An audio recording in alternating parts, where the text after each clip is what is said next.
মূলত ডিসকাশন এবং আগামীতে কি এক্সপেক্ট রয়েছে?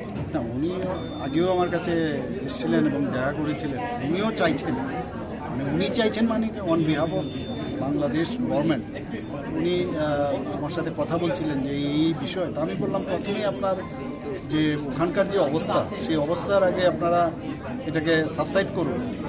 মানে যে ধরনের ওখানে নির্যাতন ইত্যাদি আমরা শুনি, প্রথমে তো এটাকে আপনারা যত তাড়াতাড়ি সম্ভব সেগুলো যতক্ষণ ধরে আপনারা না করবেন রিলেশন সেখানে হবে না। সেকেন্ড হচ্ছে কমিউনিকেশন। আপনাদের সাথে যদি কমিউনিকেশন, যেগুলো আমরা অলরেডি বিনিয়োগ করে ফেলেছি, রেল লাইন থেকে আরম্ভ করে আমাদের মৈত্রী সেতু থেকে আরম্ভ করে সব কিছু হয়ে গেছে।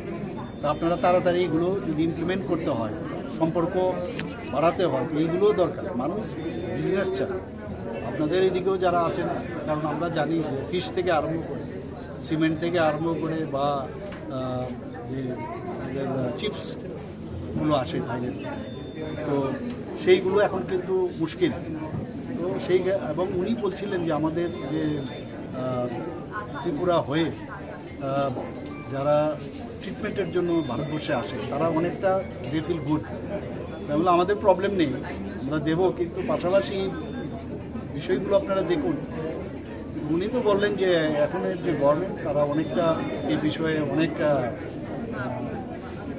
অনেক নরম চিন্তাভাবনা করছেন। তাই বললাম যে এগুলো করুন আপনারা, আর এটা তো ইন্টারন্যাশনাল বিষয়, সেগুলো দিল্লিতে কথা বলতে হবে, দিল্লির থেকে যে নির্দেশ আসবে আমরা সেইভাবে কাজ করব। স্যার, আজকে ইউনিয়ন হোম মিনিস্ট্রির সঙ্গে কতটা এখন অব্দি স্বাক্ষরিত হলো বা ইনভেস্টরদের কি রিয়াকশন ছিল ত্রিপুরায় আসার পর?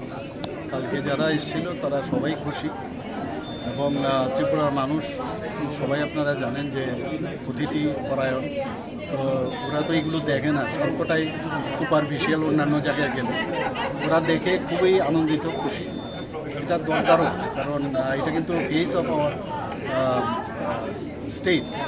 তো সেদিন তো মানে গতকাল আমাদের স্টেজের মধ্যে অনেকগুলো বড় বড় যারা জায়েন্ট ফিগার রয়েছেন তাদের তো মৌ হয়েছে। পরবর্তী সময় এখনও কিন্তু মৌ চলছে, 2টো পর্যন্ত মৌ চলছে। তো আমার কাছে যা খবর আছে, আমি তো কালকে বললাম যে 500 জনের মতো হবে, এখন তো 1200 হয়ে গেছে। এর মধ্যে যাতে এটা গ্রাউন্ডেড হয় তার জন্য আমাদের ভেরি ইম্পর্টেন্ট। এর আগেও প্রায় 30,000 কোটি টাকার আমাদের মুভ হয়েছিল, এর মধ্যে 8,000 কোটি টাকার গ্রাউন্ড হয়েছে। তো আমার মনে হয় যে আর হবে, এটা পুরোটা যখন আসবে পিকচার তখনই আমি বলতে পারবো কত জনের হয়েছে কি না হয়েছে, পুরো মানে স্ট্যাটিস্টিক্স যে রিপোর্ট আমি সেটা দিতে পারবো। স্যার, হাই কমিশনের সাথে আপনার সমস্ত হসপিটাল, প্রাইভেটই হোক, আপনার সেই চেম্বারই হোক বা গভর্নমেন্ট হসপিটাল, সব কটাতে ডিজিটাল মাধ্যমে পেশেন্ট ওপিডি আসুক, আইপিডি আসুক, সব কটা ডিজিটালের মাধ্যমে সেগুলো আসুক। মানে এতে যেসব ডিজিটাল ব্যবস্থা রেখেছে, আগামী দিন সারা ভারতবর্ষের যে মাননীয় প্রধানমন্ত্রীজি বলছেন না যে ডিজিটাল ইন্ডিয়া, আমরাও ডিজিটাল ত্রিপুরা বলছি, সেটা সম্ভব। স্যার, এই যে প্রাইভেট বিনিয়োগগুলো হচ্ছে তাতে কি এই যে ম্যাল প্র্যাকটিস আর প্র্যাকটিস নিয়ে একটা বিতর্ক, বিশেষ করে যখন এজেন্সির প্রাইভেট প্র্যাকটিস বন্ধের নির্দেশটা হয়েছে তখন এই বিতর্কটা এখনো নির্দেশ দেওয়া হয়নি, নোটিফিকেশন বেরোয়নি, ক্যাবিনেটের ডিসিশনটাই বলছি।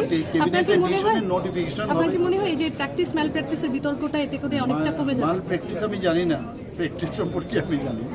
কাজেই এখানে বিতর্কের কোনো বিষয় নেই। বিতর্ক তো যারা বিরোধীরা আছেন তারা করছে, ডাক্তারবাবুদের মধ্যে কোনো সমস্যা নেই। ওনারা কিছু দাবি রেখেছেন, এই জিনিসগুলো করে দিলে আমাদের কোনো অসুবিধা নেই, এগুলো তো আমরা করবোই, আমরা অলরেডি কমিটমেন্ট আছে সেগুলো।